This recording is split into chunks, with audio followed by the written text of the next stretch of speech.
My name is ACM CHI. I'm a PhD candidate at UBC Okanagan campus. My co-authors are Dr. David Ahlström from University of Klagenfurt and Dr. Khalad Hasan from UBC. 360-degree content is becoming increasingly popular.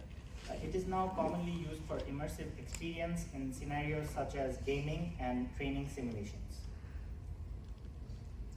Large curve displays offer an ideal platform for viewing 360-degree content, and their shape naturally wraps around the user and matches the panoramic view of the 360 content.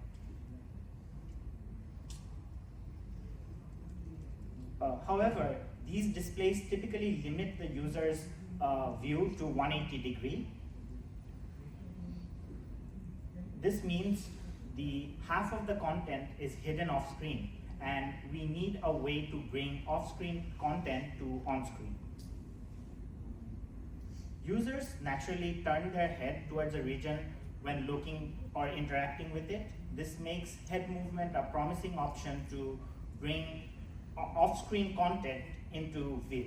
However, we need to know how we can effectively use head movement to bring off-screen content into our view.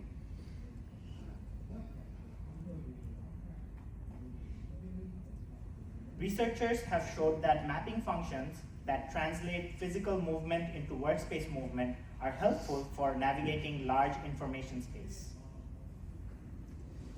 In this work, we explored how leveraging head movement with mapping functions for navigating off-screen content on wall-size displays. More specifically, we conducted 2 user studies to achieve the goal. In our first user study, we explore a set of mapping functions where head movement can be mapped to workspace movement. And in the second study, we compared the best performing head-based methods against industry standards, which are controller-based techniques. Now let us start with study 1.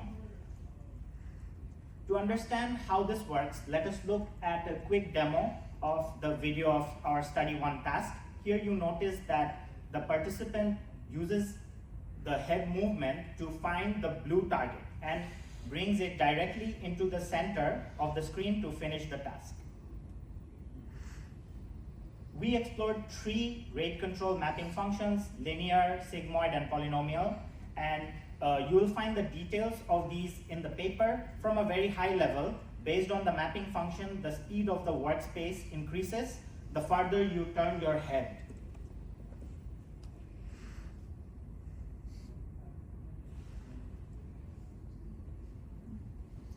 Each function has its unique characteristics. For example, the polynomial mapping function results in very slow workspace movement for small head rotations, but a rapid increase in speed for larger head rotations.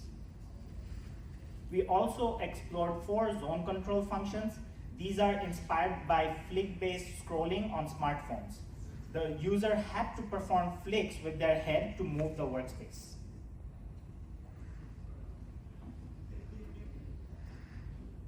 As we saw in the demo earlier, the task was to bring an off-screen target to the center of the screen using head movement. Once done, the user confirms the selection by holding the controller joystick. We choose 3 different window sizes, that is 400 centimeter, 600 centimeter, and 800 centimeter.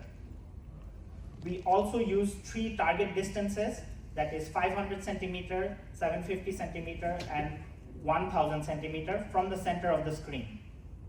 These are placed along the curved surface and are off-screen.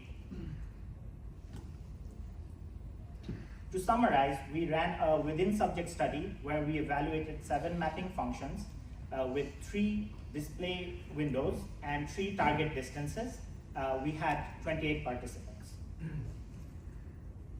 Due to time constraints, we are summarizing the results. From the study results, we found that the polynomial function was the fastest. Also, rate control mapping function were significantly faster than the zone control functions.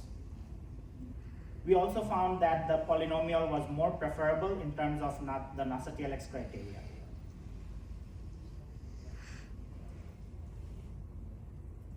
So the polynomial was the fastest mapping function with the least workload.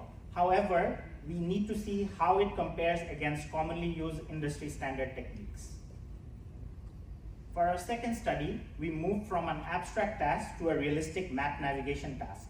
We wanted to see how our best performing head-based polynomial technique actually compares against standard techniques.